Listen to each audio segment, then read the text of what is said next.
As we continue on in 6-4, I'm just going to present you with some different types of problems that you didn't see yesterday. So if you want to, you can kind of write a part 2 on this one. And if you really look, you can definitely tell these are some of, there's part 2.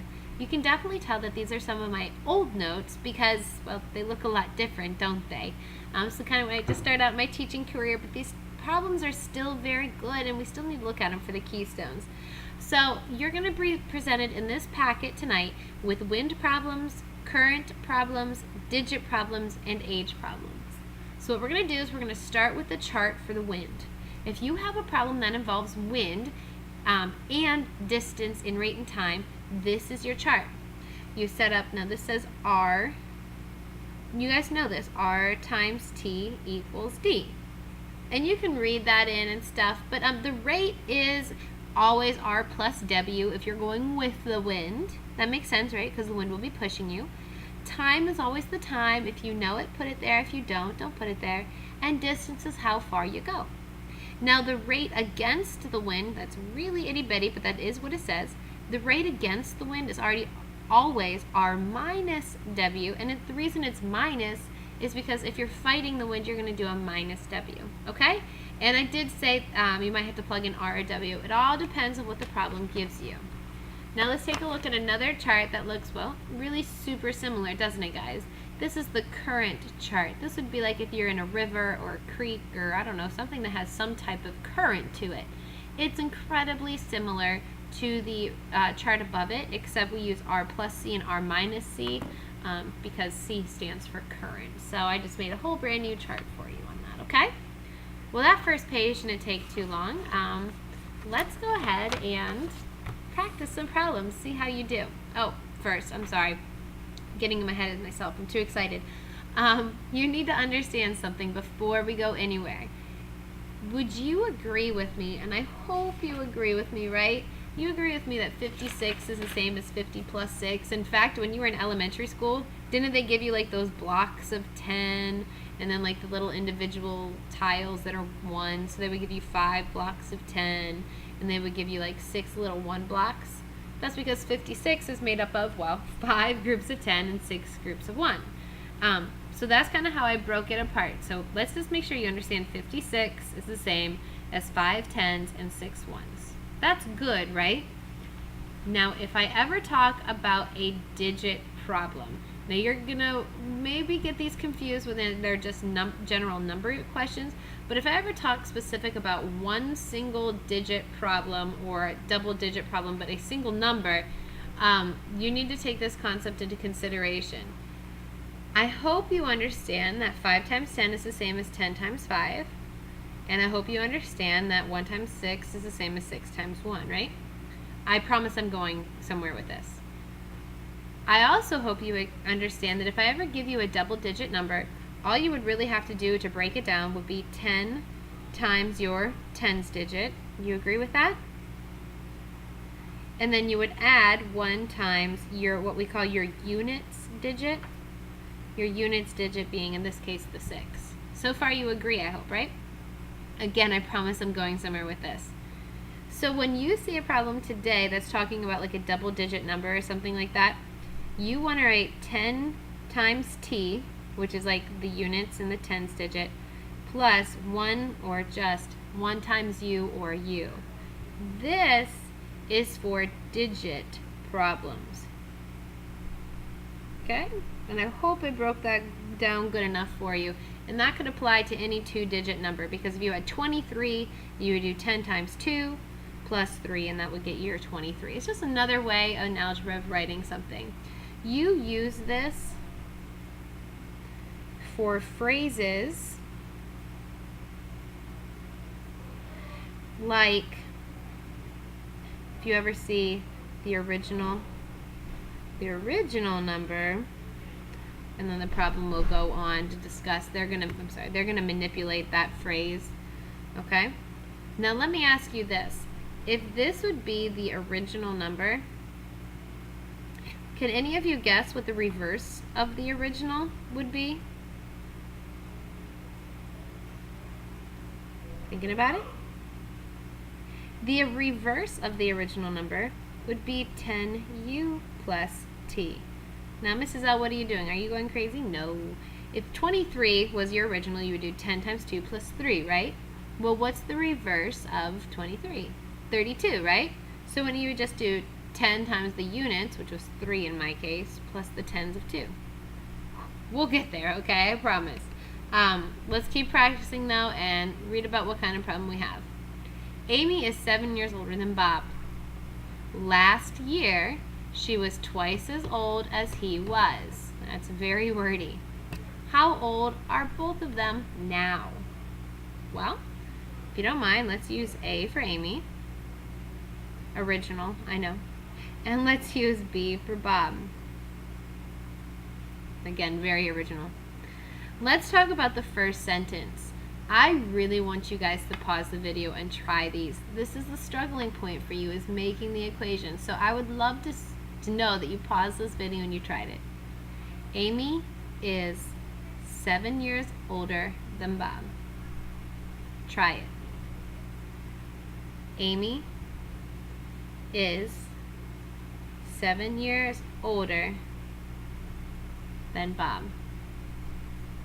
See how that sentence made its own equation? Last year, in other words, last year, Amy, last year, how could we talk about Amy last year? How could we talk about Amy last year? A minus 1. Okay, here's another equation. Last year, Amy was twice, do you know twice means 2 times? Twice as old as Bob was. Well, that would be 2 times what Bob used to be last year. So 2 times Bob minus 1. You might want to replay that, see if you can figure that out and get that kind of straight for you. So we have 2 equations and 2 variables. We can use substitution, linear combination, we can graph them, or we could use a table. What I'm going to notice about this problem is that it really lends itself well. I'm trying to find a marker. There's one. Blue. It really lends itself well to substitution, doesn't it, guys? Let's use substitution in this problem. Take b plus 7 and plug it in for a in the second equation. So we get b plus 7 minus 1 equals, and I'm going to do 2 steps at once. I hope you're okay with this. I'm going to distribute 2b minus 2. Hey, look at that. We have all b's in the equation, so we take away b from both sides, and we get 7 minus 1 equals 1b minus 2. I'm going to combine my like terms on the left. That's 6 equals b minus 2. Notice I didn't write 1b because we don't need it. Add 2, we can get that Bob's age is 8 years old. What's great? Once we get one of them, we can figure out the other. I like to go back where the box was and say Amy is Bob plus 7, because that's kind of how substitution works. It really lends itself to going back to that box. So we get 8 plus 7 for Amy. Amy is 15. So we can use these 3 little dots I taught you about. Those 3 little dots in math mean therefore. Amy is 15 and Bob is 8. That wasn't too bad, was it, guys? Let's move on. So that was an example of an age problem. Hardest part, setting up the equations. And a lot of you are going to say, Mrs. L, can you help me learn how to set up these equations? I'll give you examples, but practice is the only way that these are going to help you. Let's move on. Next year, Martha, I'm going to stop before I even read. Next year, Martha, we'll deal with that in a minute, will be 4 less than twice how old Jean will be. Whoa. A lot's happening on that. Jean will be is pretty important. Okay. 5 years ago, Martha was 5 less than 3 times Jean's age then. Wow. Find their ages now. This is going to be good. Are you ready? Let's talk about this. Next year, Martha. Well, we can use M for Martha, right? And we can use J for Jean. I hope you understand that. Okay?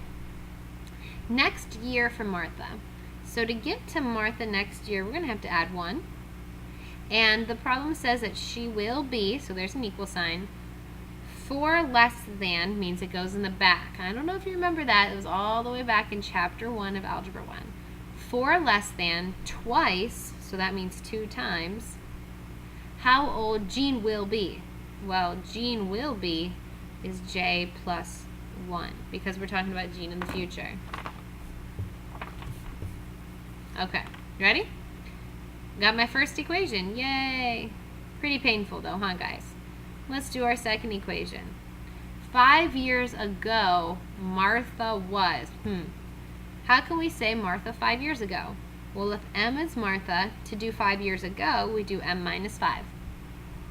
5 years ago, Martha was, there's an equal sign, 5 less than, so I'm going to do minus 5 in the back, 3 times, I'm going to do 3 times, Jean's age then. Well, Jean's age is J, so we're talking about 5 years ago, we got to do minus 5. Again, a kind of a painful problem, but it's something you can get through. Maybe pause the video, go back through. Let's fix example 1. That's going to be M plus 1 equals 2J plus 2 minus 4. Now you might say, Mrs. L, why aren't you doing substitution right away? My answer to that is because really both of them are really ugly problems. I'm going to simplify both of them before I make any big moves, okay? So this equation can simplify even further to M plus 1 equals 2J minus 2. And believe it or not, guys, this one simplifies even more. I'm running out of room. I'm going to take the 1 over. See how I'm doing that? I'm taking the 1 over. Here we go. So that's M. I'm drawing like this. Have you ever seen this arrow? It looks like it's an equal sign and an arrow. It kind of means in math, it means to imply something. So M equals 2J, oh, it's getting small, minus 3. So all I did was I fixed up the top equation. And the fixing up the top equation gives me M equals 2J minus 3. Let's fix up the bottom one. We're going to keep, I'm going to write real small now because apparently I wrote way too big. M minus 5 equals 3J minus 15 when you distribute, and the minus 5 in the back. All I did was distribute. I'm going to use that implying arrow here. The next step follows that M minus 5 equals 3J minus 20 when you put the constants together. Last step, add the 5 to the other side. And you ready for your last one? M equals 3J minus 15. Wow, that was a little strenuous. So we have, fans are blowing the paper. We have these two new equations, and it might be helpful to kind of like box them off or something so you see them. Notice they're both solved for M. Well, this really does lend itself for substitution or linear combination. When they're both solved for the same letter, I really prefer substitution, and since nobody's here to tell me differently, I'm going to do substitution, okay? So I'm going to take this 2J minus 3, and I'm going to put it in for this M, because that's what it says. It says it can replace M. So now I'm ready to do some real math work. You ready? I don't want it to disappear. There we go. So my new equation is going to be 2J minus 3, and that's going to equal 3J minus 15. So what we've done, guys, is we've gone back to a basic Algebra 1 equation. Take over the 2J. Taking it over makes a positive J. So I get negative 3 equals positive J minus 15. Add 15 and we get 12 equals J. After we solve for J or for Jean, we go ahead and plug that in and solve for Martha. You can pick any equation you want, but you really should pick this one in the box. So we'll say Martha is 2 times 12, because 2 times Jean, minus 3. Okay, there it is, 2 times 12 minus 3. So that's 24 minus 12, or excuse me, 24 minus 3 is 21. So our therefore statement should say Jean is 12 and Martha is 21. If it looks like this video cut in and out, that's because it did. I don't know what happened. It recorded, but then it kind of just shut off apparently in the middle of it. So if it looks like it was kind of in and out, it was. Okay?